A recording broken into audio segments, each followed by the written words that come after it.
we're going to move on to the panel portion of our program. And here we have local leaders sharing their personal insights on teams. Now, the first panelist is Ralph Lee.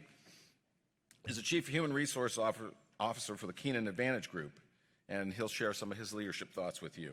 Now, something you may not know about Ralph is that he graduated from Xavier University, and he was also inducted into the Xavier Athletic Hall of Fame for his successful basketball career there. And he remains a diehard Bengals fan, but we won't hold that against him. Ralph? Thank you, Mr. Moore, for a great speech.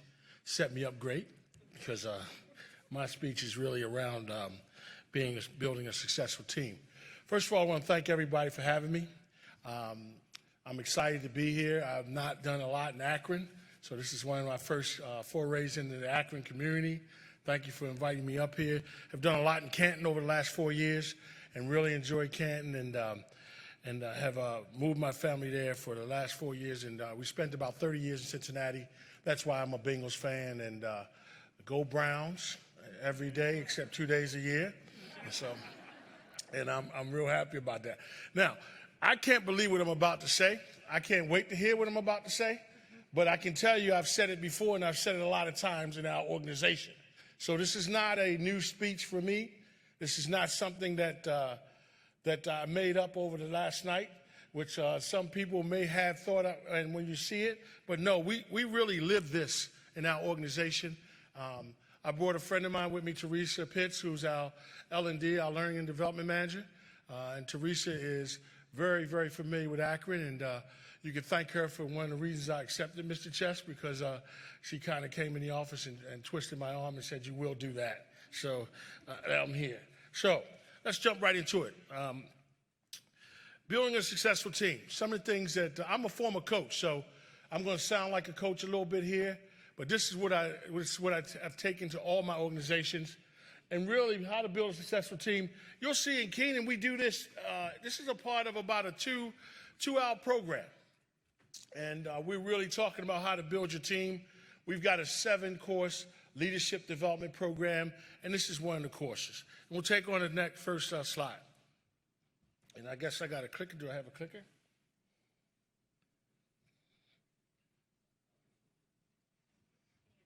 Oh, did I can advance it here?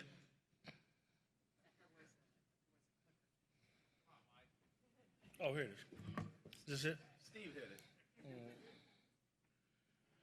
How to build a successful team.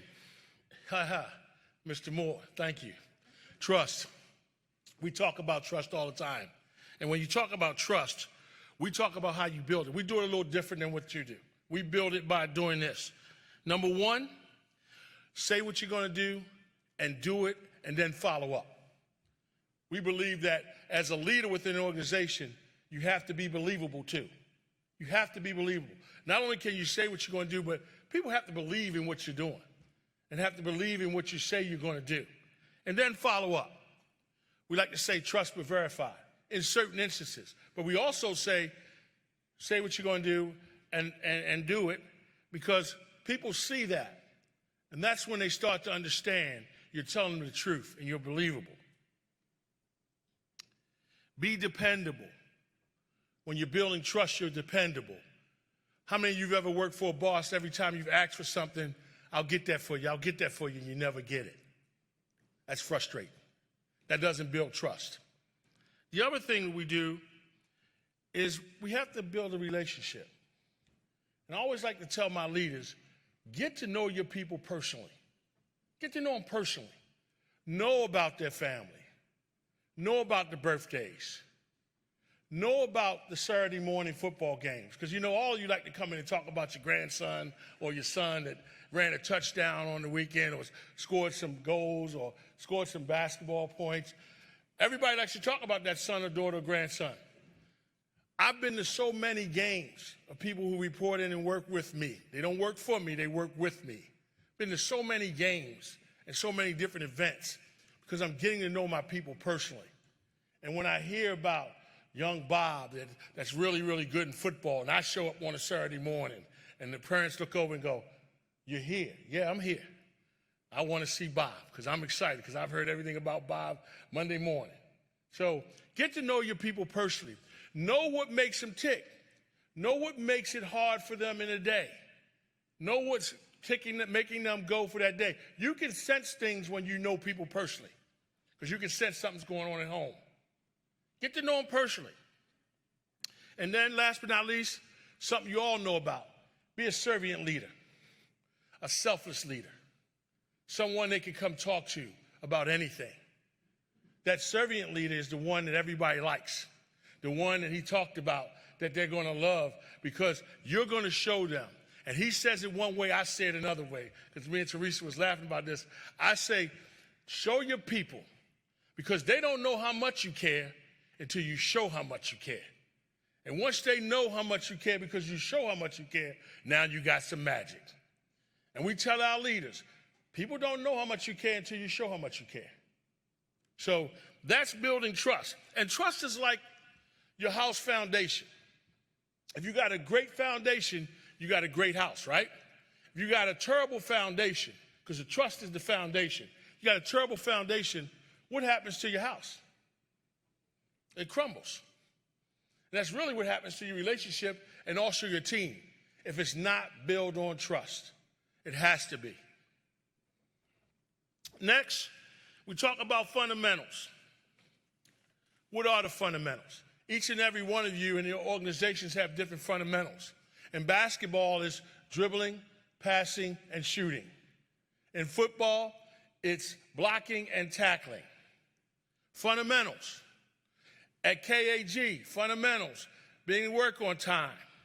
Some of the things we talk about. Getting better every day. Working on being better every day. Also, a lot of you talk about practice makes perfect. Everybody agree with that? If you agree with practice makes perfect, raise your hand. No, you're wrong. Take this. Write this down. You can practice the wrong thing all day long. Doesn't make you perfect. But if you practice perfect. You see the stories on Kobe Bryant. Takes early morning workouts. And he's not practicing to be perfect. He's practicing to be perfect.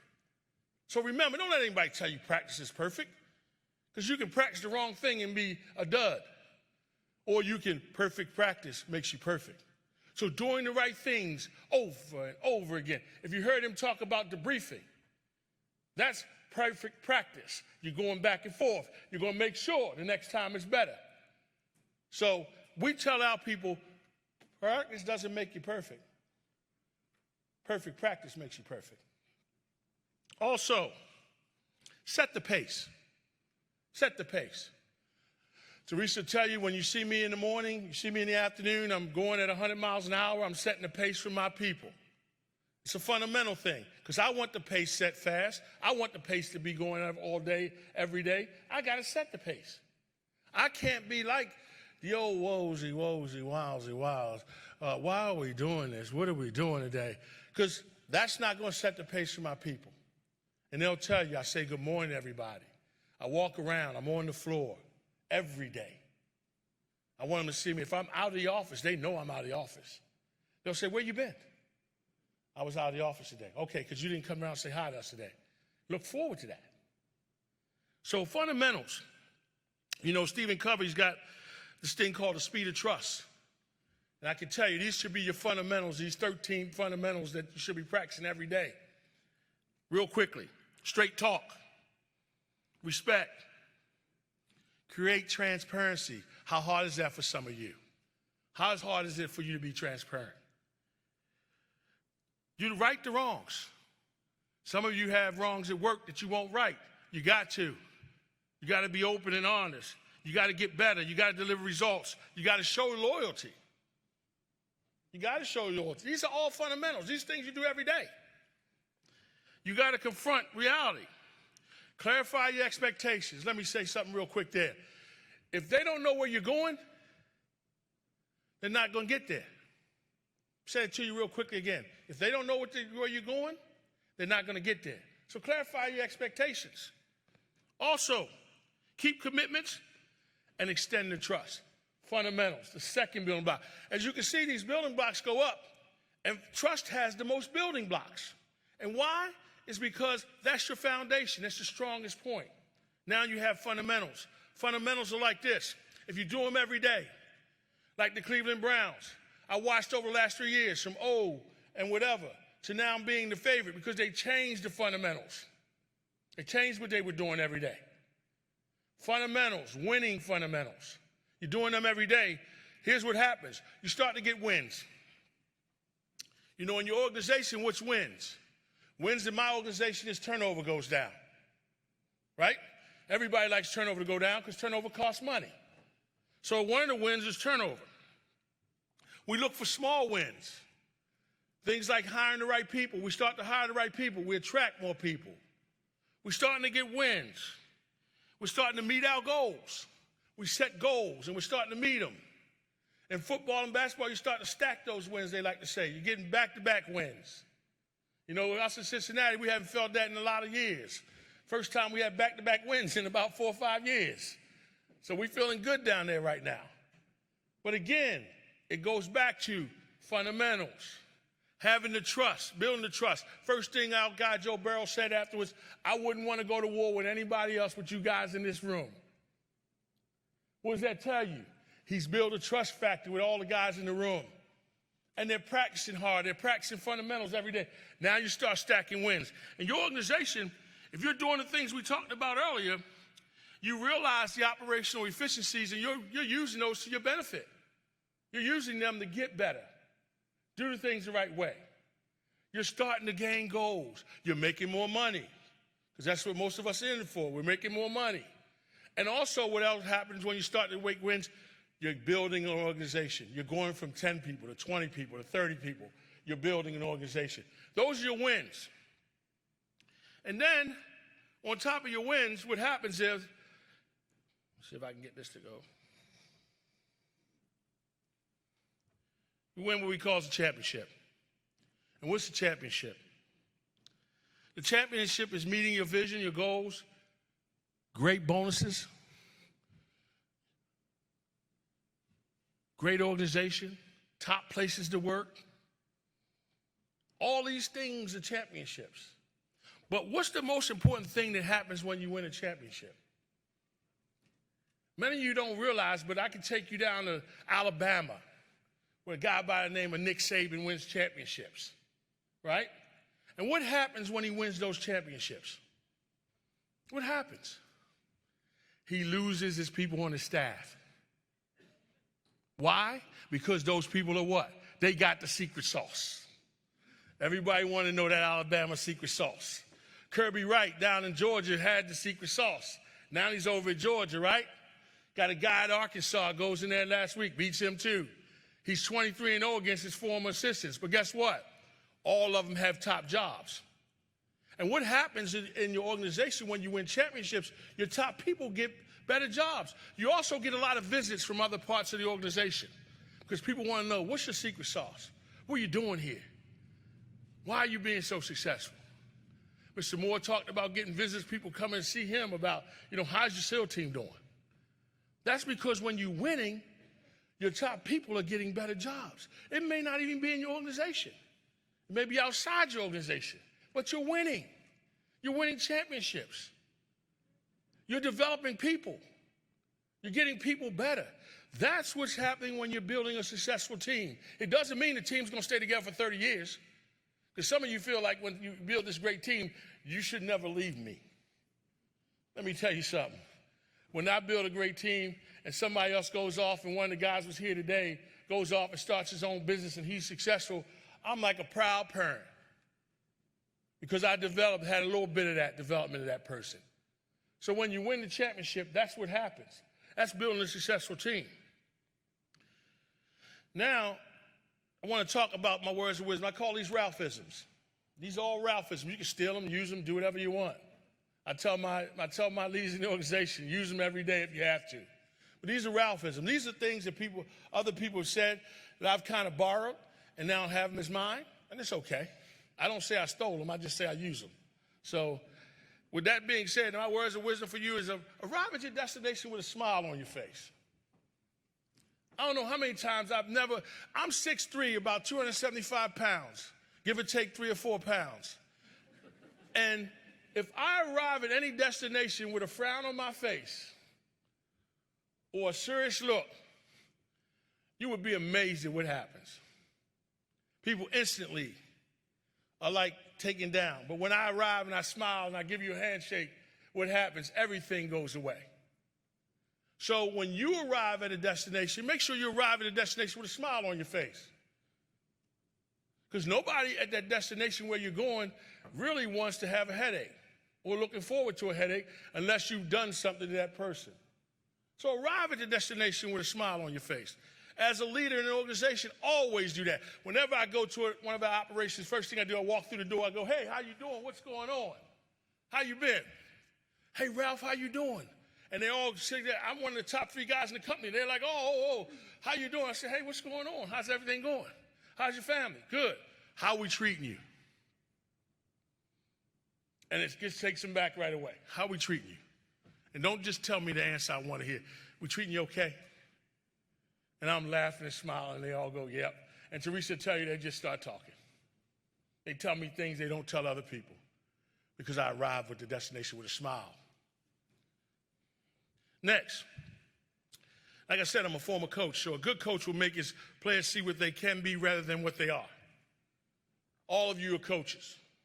All of you are leaders. You know, we call our leadership development program a leadership development program. Some of you may call it a management development program. I have no interest in getting all managers in my organization. I have all the interest in the world of having an organization full of leaders. No interest whatsoever. So we call it our leadership development program. Because I don't have any interest in management development. That's for the people who are coming into our organization. Teach them how to manage. For the upper level, we teach them how to lead. So a good coach will make his players see what they can be rather than what they are. You have to instill in each and every one of the people that report to you, in order to build a successful team, you have to instill hope and you have to instill confidence. Some need more confidence than others. And you know you can think about right now, I got that one, I don't need to give no confidence. They got enough confidence. I got some I need to give confidence. I got some I need to give hope. Some I got to give some more skill. Make them better than what they think they can be. This one here, I always tell our leaders, I said, you know, this is the way we want to operate. Blowing out someone else's candle doesn't make yours shine any brighter. Think about that. You got 2 candles. You blew out one. Does the other one shine brighter? No. Especially in an organization, because there's always someone recognizing you're blowing out someone else's candle in order to make your candle shine. And when they catch you, your career is probably done. So blowing out someone else's candle doesn't make yours shine any brighter. Okay, that's all I have. I want to thank Mr. Moore. If any of you heard Peyton's induction ceremony, like, you know, thanking Ray Lewis for going over 45, 50 minutes, I'm not going to do that to him because that's what Peyton did to Ray. He said, thanks for going over 45. By the next time we have speeches, we'll be just dialing them in. But I really enjoyed it this morning. Hopefully you got something out of this. Hopefully you can take something back to your office and take a little bit with you. You don't have to take it all. Just take a little bit. And trust me, you'll be building your team to be successful. Thank you.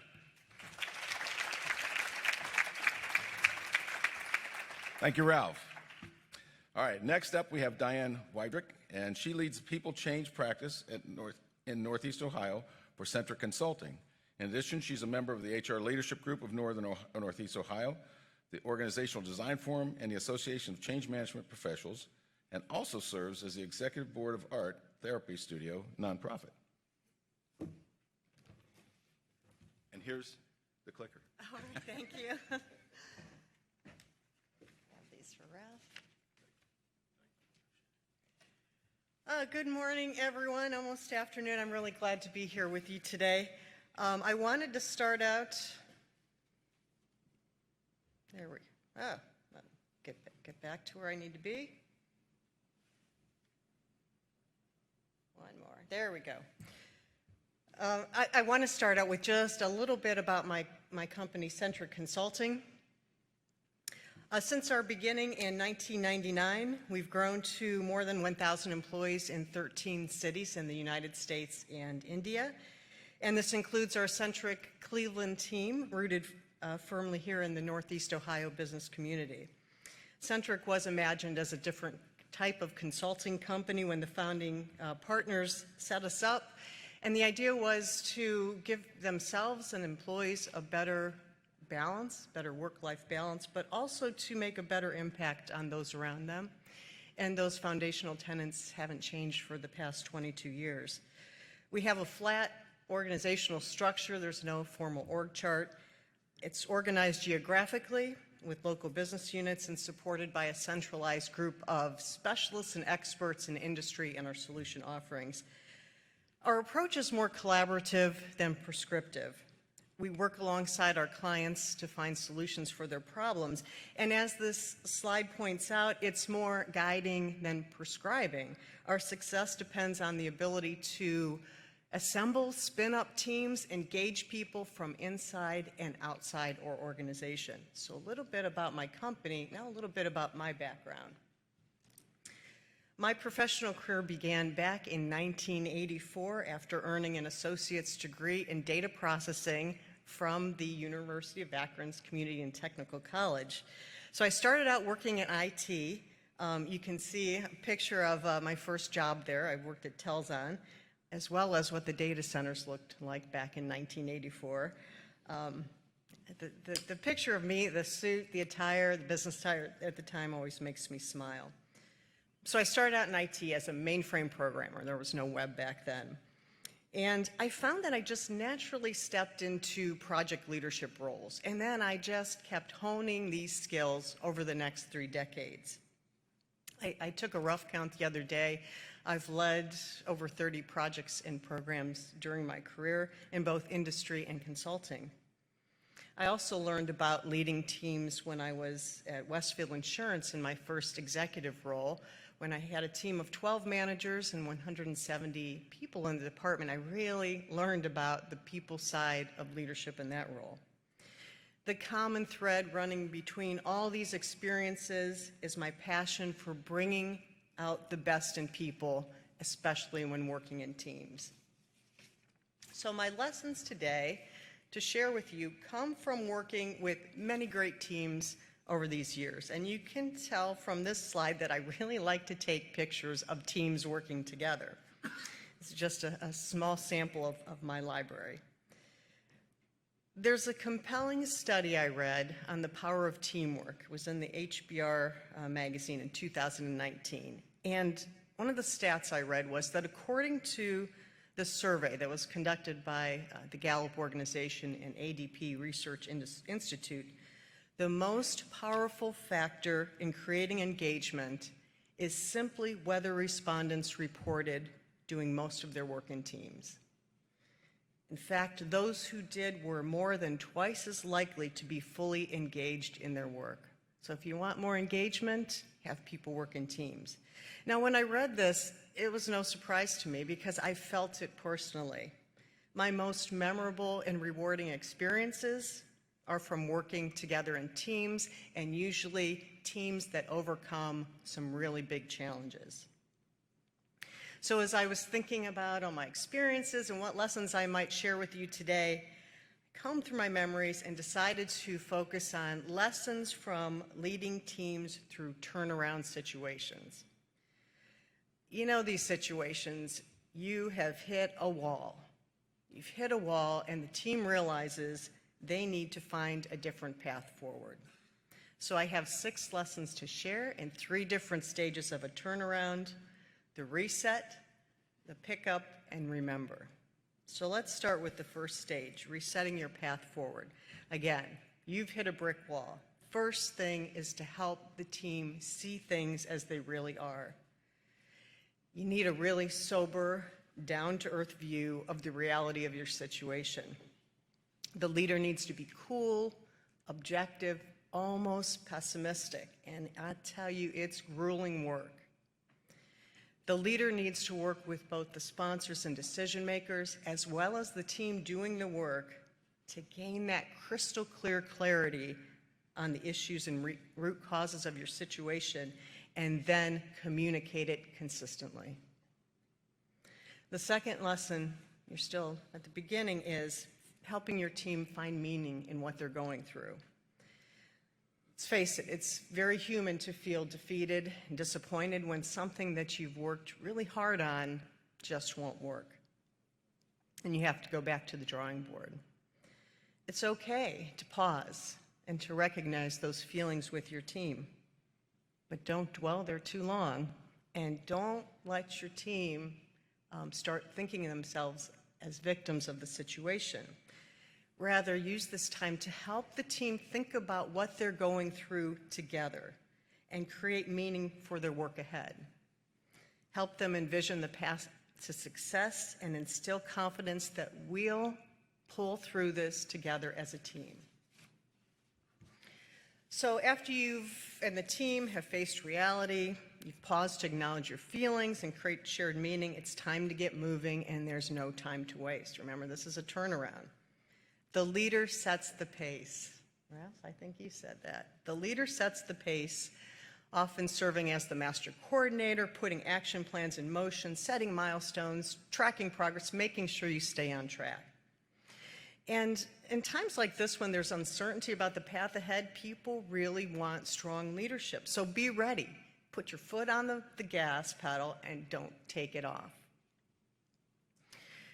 So lesson number 4. Now you're getting the wheels moving again.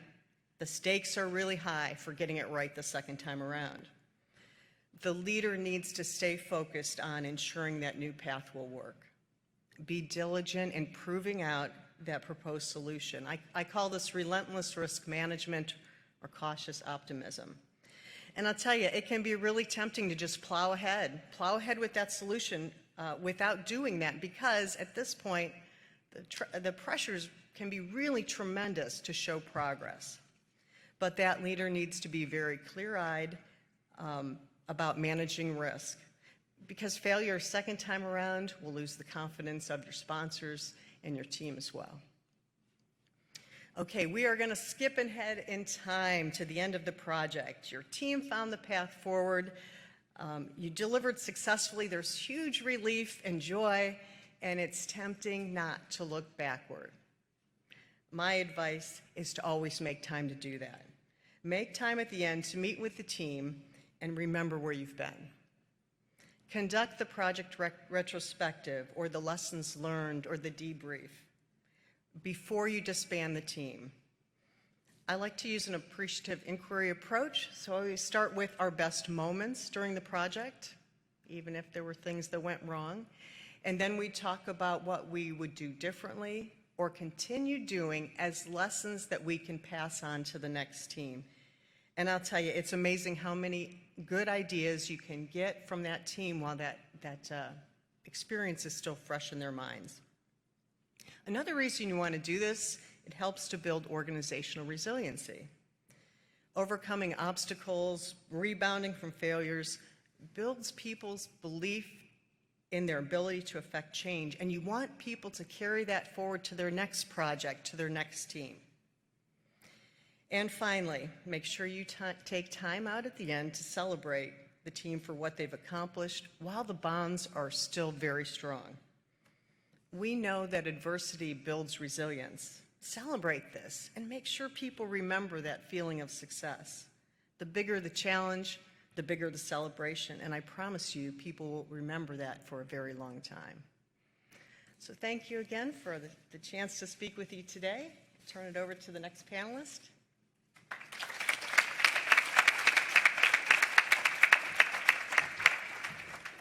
Thank you, Diane. And you can tell she's good at what she does because she did her presentation in the allotted time. Thank you very much. So a little pressure on my next two panelists. The next panelist is George Moy, and he's the Executive Vice President and Market Executive for ST Bank. What's impressive about George's career is he started in customer service, and he's a true work-your-way-up-the-ranks success story. In addition to his leadership role, George is on the boards of the Union Club of Cleveland, Cleveland Central Catholic, and the Collaborative to End Human Trafficking. He earned his BS and MBA from John Carroll University. George?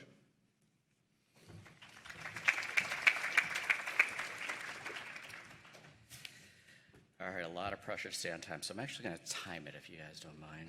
All right, here we go. So there's going to be a little bit of information. I assume I'm hitting the green dot here.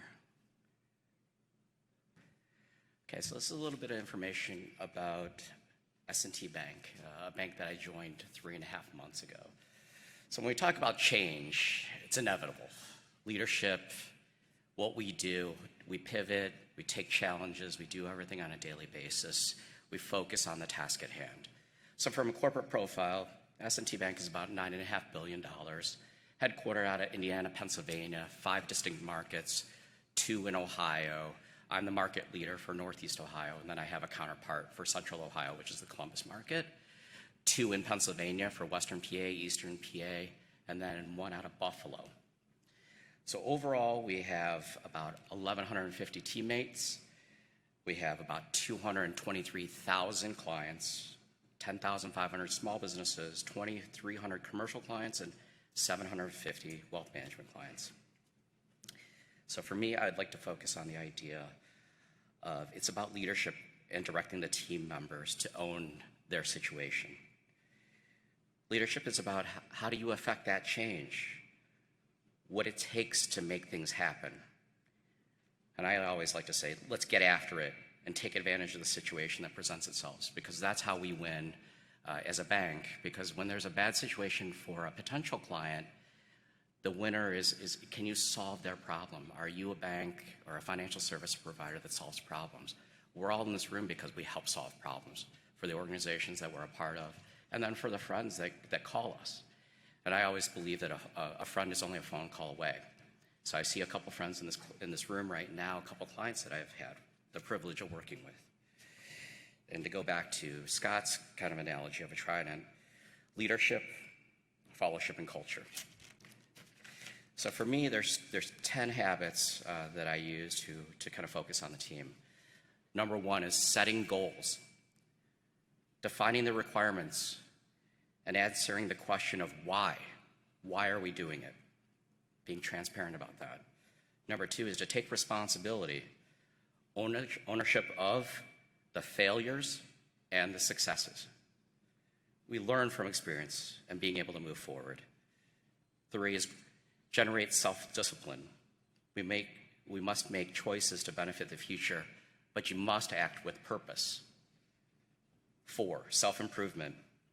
So part of my background, and similar to Ralph, is I've had Jesuit education in my experience. And for one of the great companies that they're with, Aaron Marinelli, Magis. It's a Latin word that the Jesuits use. It's their motto. It means more. So when you think of Magis, you're thinking, can I do more? So underneath that component of self-improvement and Jesuit values, there's a function of discernment where you reflect on things. There's a focus on Magis, doing more, figuring it out. Where can you go with this? Service with a focus on justice and love, and solidarity and kinship, and that helps to build culture. Number 5 for me is to read and listen. Gain knowledge and enhance your skills always. Try to manage time. Focus on what the priorities are. Don't get caught in the minutia. Take risk. Do not be afraid to fail, and never have regrets for your choices. Move forward.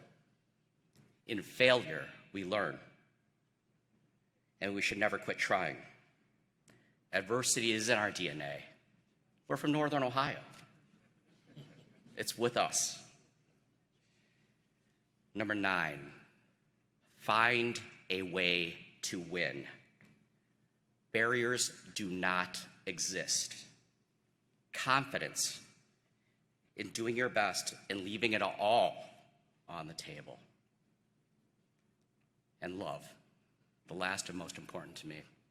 Spend time on giving love to those that you care about, because life is short. So in the leadership structure that I have, walking into S&T Bank, now I'm the one that's walking down the hall. Everybody's quiet now. who is this guy? He's really short though, isn't he? He's really short. Can't get over that. And he's Chinese, which is unusual. So if you think of banking and think of all the bankers and all the people that you know in the financial services, a short banker, never, right? So here I am, I walk in. With the idea that there's also an interim CEO who's at the top of the house, who's going to steer this ship. Well, we got a new CEO on August 23rd. His name is Chris McComish. So he joined us. Last week, we pulled the 20 top leaders of the bank together, and we said, all right, here's the problem, guys. And guys using for the people in the room. We're at about 30% of the leadership team is diverse. But he pulled it in, and we were off-site. He's like, all right, let's break this down. Let's talk, and let's get buy-in, but let's challenge each other. Let's figure out what the solution is, similar to a debrief. Let's figure out, here's what we did. Let's take a look back, but let's absolutely shut that chapter, and let's look forward. So what do you do from leadership? You align your team. You focus on accountability. You set an alignment to the mission and the values and the vision and strategy of the business. Critical item number 2 after alignment, you empower people. You understand how do you create a roadmap that inspires confidence with a firm grasp of the bigger picture. The bigger picture is, for all of us, we have stakeholders, and we have shareholders, and we have people that we are accountable to. Are you setting that agenda for them and the clients that we serve? Number 3, what's the collaboration? The collaboration is building that culture and that team. It's what we're here about today, where success is the only option. Collaboration is the utilization of varied and meaningful experience to achieve a greater outcome than any one entity could reach in isolation. So as we think about, there's not a bunch of individuals, but it's a team. And as we focus on those teams, how do we build them to the best of their ability? But we have to have collaboration. Number 4, accountability. Invest time and resources to ensure that effective alignment, empowerment, and collaboration exists throughout the organization and at the lowest levels to start, to build that base that Ralph was talking about. When done well, the result is people rising above their level of own personal expectation to be accountable for leading the next iteration of the businesses that we have. And accountable people promote self-responsibility and demonstrate the authority to deliver the initiatives that they own. They find joy in their work, and they demonstrate the future of a focused mindset. So, from that perspective, I'm going to go backwards here a little bit about me. So moved out of the house when I was 19, had a difficult falling out with my father. And he's like, you're out. You're out. You're on your own. You got to figure this out. No more money. There's nothing for you. You're the youngest of 3. You're the son. You'll figure it out. So what do we all do with adversity and challenge? You figure it out. You build your own network, and you go to work. So 3 part-time jobs. Went to Tri-C, Cleveland State. Ended up at John Carroll. Finished at John Carroll. But working my way through, found financial services, and I started in the customer service. 3rd shift, 1-800 number, 1-800 key to you. But through good work and working hard, was able to get promoted, worked towards the management associate program in corporate banking, became a credit officer, and from there just keep grinding and kept coming to work every day with a smile on my face and saying, I'm going to take that next challenge. I'm going to do what's asked of me. Did that for 15 years with Key. It's a wonderful exercise. But then left because of leadership. I left banking at the cliff in 2008. Summer of 2008, we all know what happened, and there I am sitting there saying to myself, is this all there is? The answer was no. So I completely pivoted. I left banking, went to go work for St. Ignatius High School as a major gift officer, which is development, institutional development, to help raise money, similar to what we're doing today. in focusing on scholarship and education because it's critical for the future. Did that for 5 years and had a secondary MBA in that lesson because I'm meeting with C-suite individuals, wonderful people that can donate, but I was asking them 2 challenging questions in every meeting. How did you get here? How did you get to your position? What keeps you up at night? And what's the failure? And how did you overcome that failure? So for 5 years, I learned from the greatest.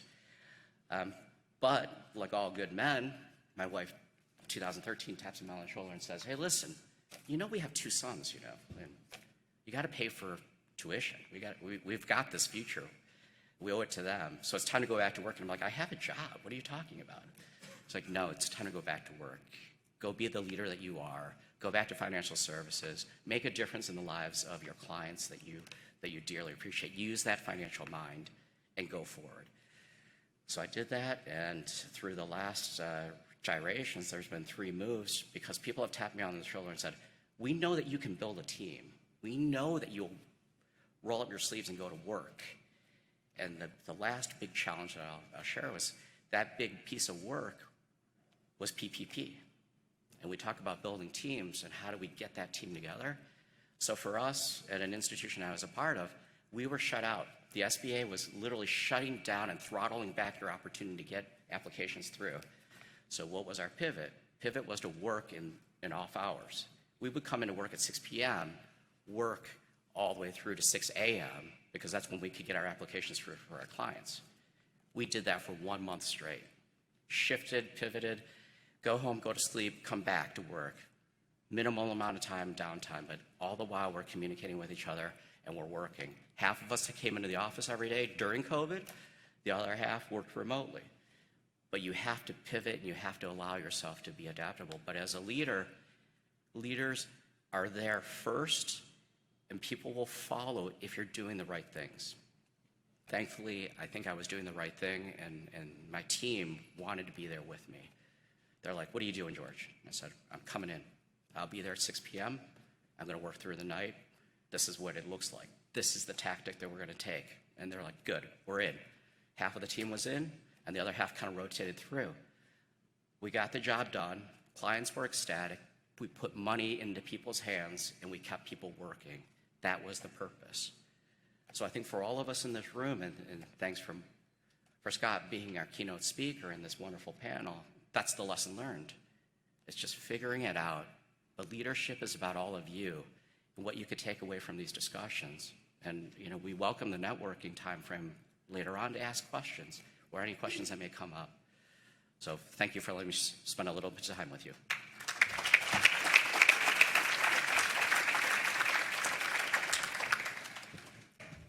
Thank you, George. And last but not least, Kathy Sullivan is our next panelist. And Kathy is the principal and owner of Talent Principles, an extremely proud mother of a delightfully precocious 7-year-old son and a daughter who's 16 going on 21. Now, I noticed that during the break she was doing her Amy Cuddy power pose, and so she's now ready to share her research and insights on teams. In particular, she will focus on the roots of achieving effective teams. Okay, thank you. So I woke up feeling dangerous this morning. So I'm hoping that you give me 10 minutes, maybe 12? 10 minutes, okay, I'll try to go fast. Ralph, share with me which one advances. Okay, this one, thanks. Okay, so I want to first thank Michael for the warm opening, but I want to thank Bob Chess and the advisory board for this invite today. So I also think it's important to share with you the lens through the information that I'm sharing with you today, given my background. So I spent 20 plus years in HR and talent development. I spent the last 6 or so years in management consulting. So right now I do a lot of business consulting. I do a lot of executive coaching with small business, medium business owners, as well as their leaders and their teams. And I think, you know, through that experience, I've learned a lot about what it really takes to create a high-performing team. And certainly leaders are part of that equation, but teams themselves have some responsibility in that. So I want to give you a little bit of insight to some of my what I've learned through this experience. And I think we can all agree that today teams are very complex, they're very fluid, and they're more dispersed than ever before. I want to share with you some of the study that was done by Wiley Workplace Learning Solutions actually last year, which was right around when COVID hit. So I know that many of you have experienced a lot of changes in the last year, and I imagine that has had a direct impact on how teams operate. So I want to just give you some insight to what this study identified and share that with you. So this study was done really to understand really what our teams experiencing in the workplace today. And as you think about it, obviously this was right as COVID was hitting, that they were doing this research. And what they found first was that about 60% of respondents indicated that they spend about 60% of their time on teams. So that equates to about 25 hours out of a 40-hour work week. Now, I imagine most of you work more than a 40-hour work week. But again, it just goes to show how many of us actually work on teams. 76% of those respondents also indicated that they work on 2 or more teams. And furthermore, 73% indicated that they work on 2 or more types of teams. So you might wonder, what do you mean by that? Well, as we look at the types of teams that actually organizations have, there are a variety. You've got departmental teams, you know, people that are working within functions. You've got project teams that Diane has talked about. You've got cross-functional teams where you're working across departments. You've got leadership management teams, and of course, matrix teams. And if we look at project teams, just to start with, and kind of the unique characteristics of a project team, it's people that come together that generally don't know each other, right? Maybe they do. They've got a defined amount of time that they're coming together to work on a specific initiative, to solve problems, to get work done, and then they break up. And then they join a new project team and they do it all over, right? So when you throw in the complexity of COVID and working remotely in many cases, it adds a lot of challenge for these teams to operate. So there's a couple of things that are really important for team members to think about and to demonstrate, and one is flexibility. Another one is making sure that they're socially adept. They've got to be relationship savvy, really, to be able to navigate some of the challenges as it relates to how some of the challenges that you have when you operate within a team.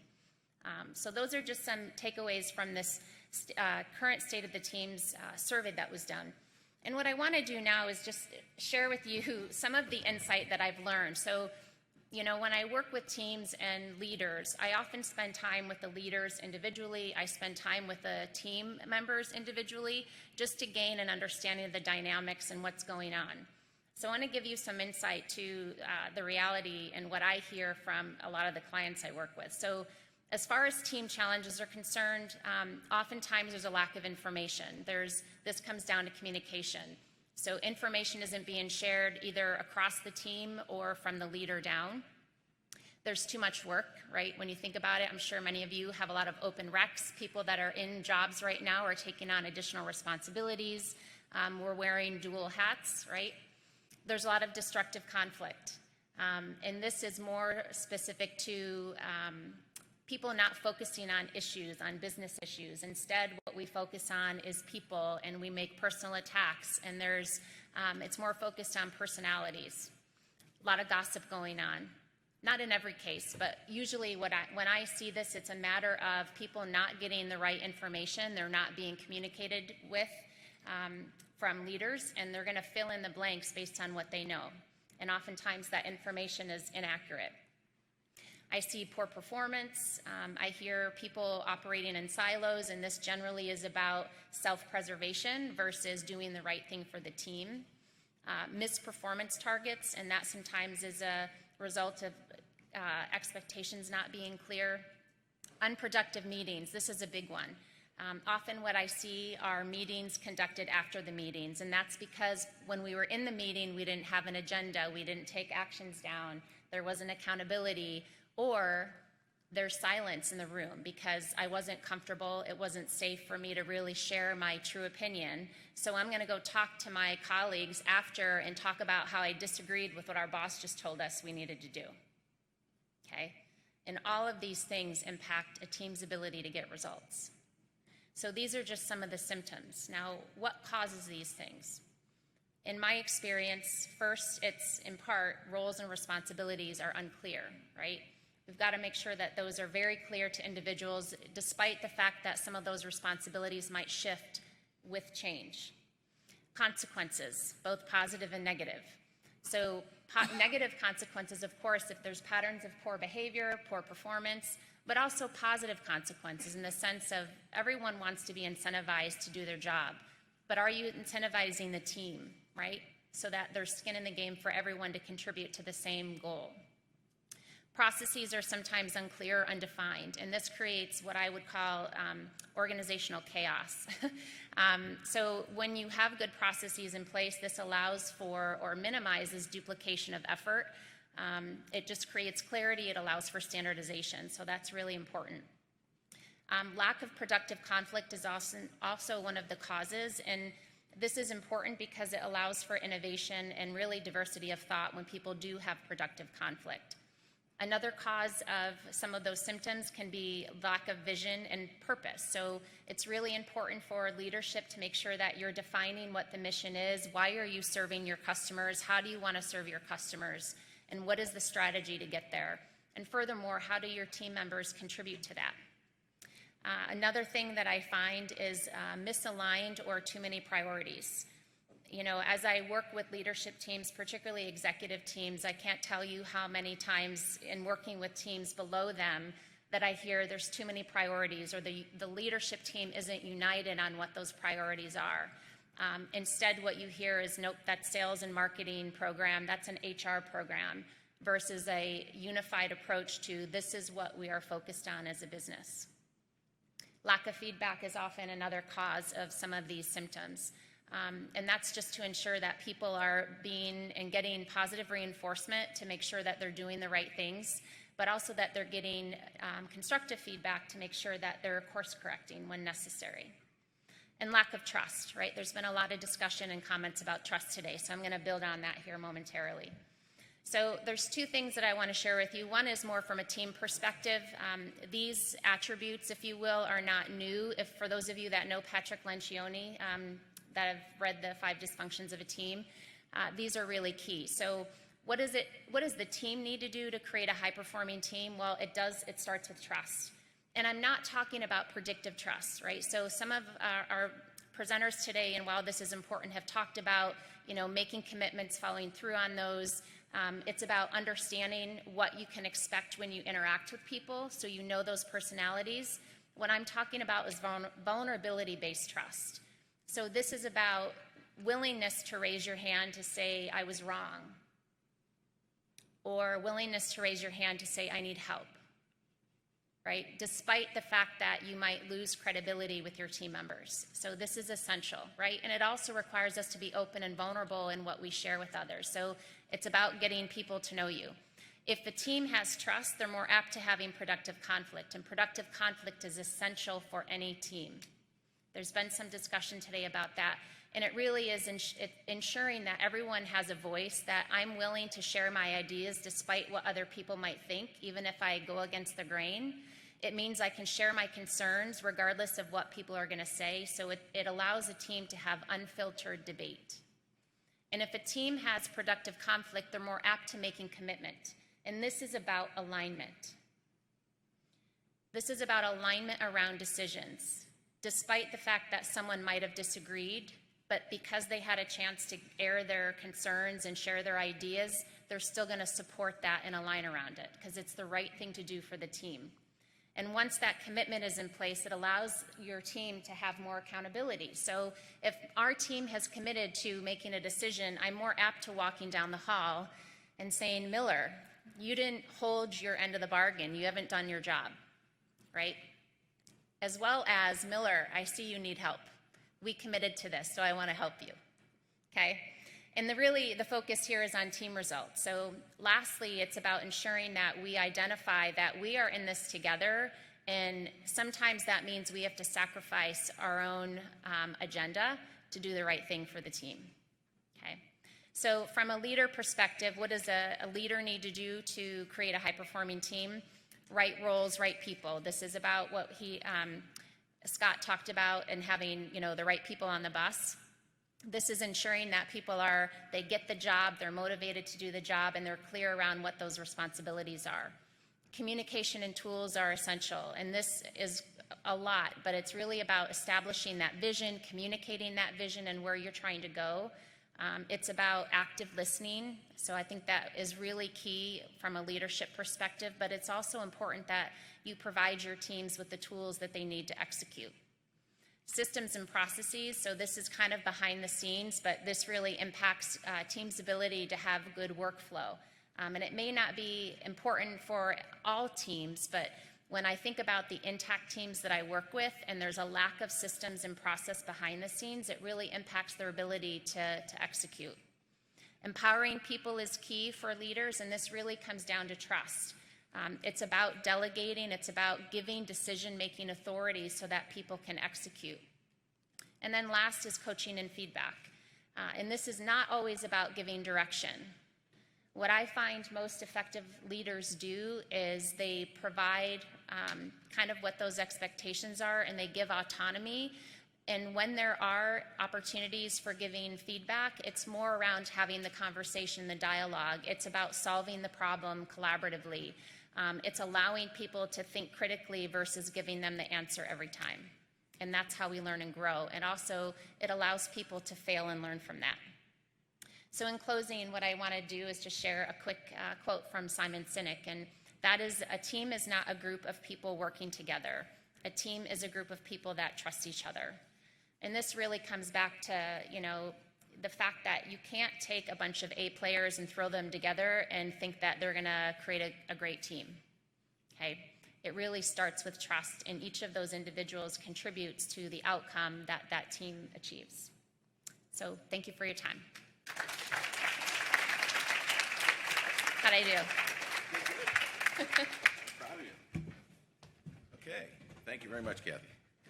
All right, so now it's time for questions for the panel. And as I've looked through the questions that have come up on the computer here, I'm going to limit the questions because we've run a bit long. But I'm going to ask each panelist, and this is a consistent question that's come up, so I'm going to ask each of you to deal with this.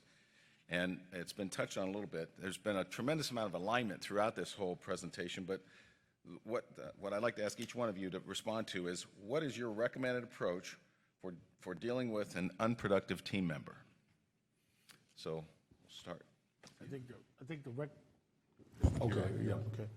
the recommended approach for dealing with an unproductive team member is first to make sure they understand that they are unproductive, because you have some team members who just go on with life and not realizing that they're being unproductive.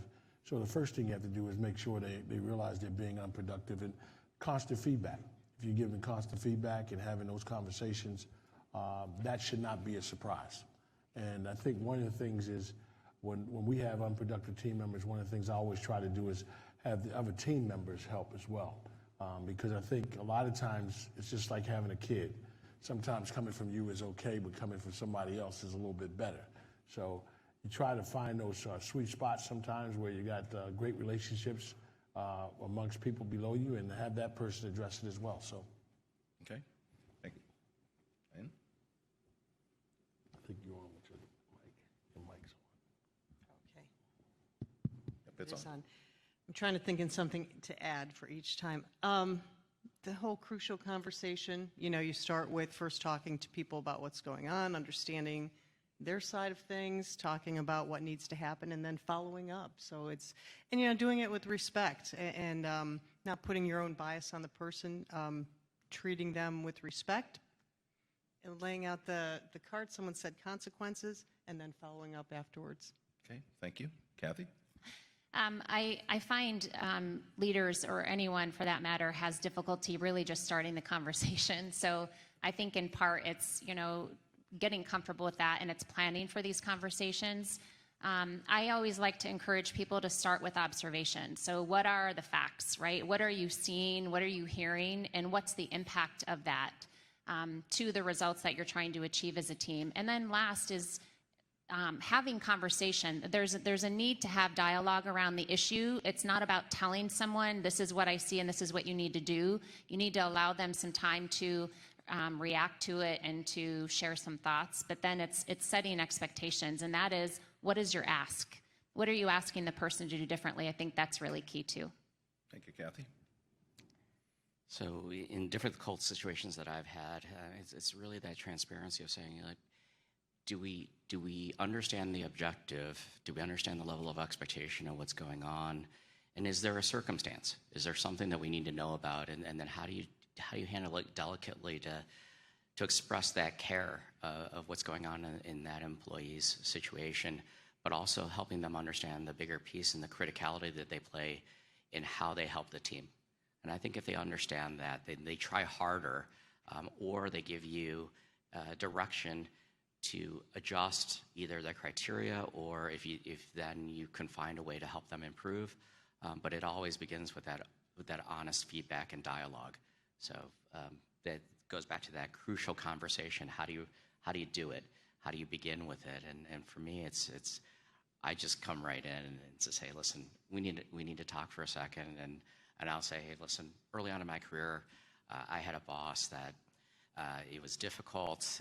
He challenged me at every corner. I felt like he hated me, but we worked together. We worked through it. I said, if there's any instance for this situation where I say, listen, I am absolutely approachable for you, and I look at it as I learned from that experience of how not to handle it, and I pivot to the point of let's stay to the positive and move forward. Okay. Well, thank you, panelists. Let's get another round of applause for the great panel we had here today. All right, I'd like to just say just a brief closing remarks here. Often today, when individuals are asked to describe leadership, you get an answer similar to what Supreme Court Justice Potter Stewart said in the Jacob Ellis versus Ohio pornography case. In his 1964 order, Justice Stewart said that he could not describe pornography, but I know it when I see it. We hope that after today's session, not only will you know leadership when you see it, we hope that you now know more about what it is and what it is not through both the research and the anecdotal evidence that was presented today.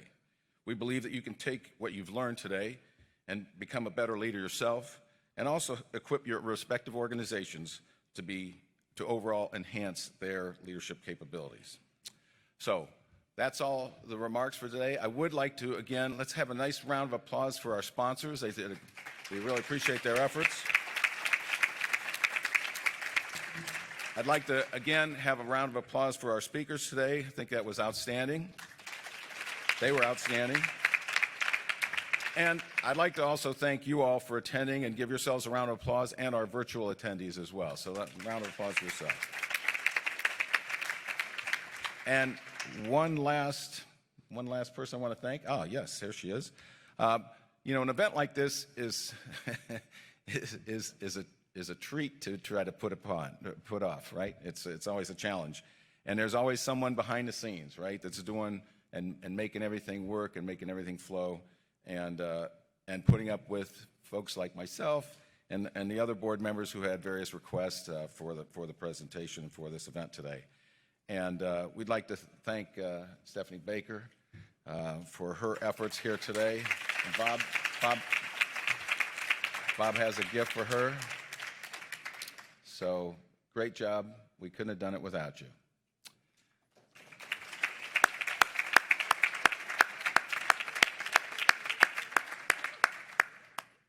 Okay. All right, now the event is officially over.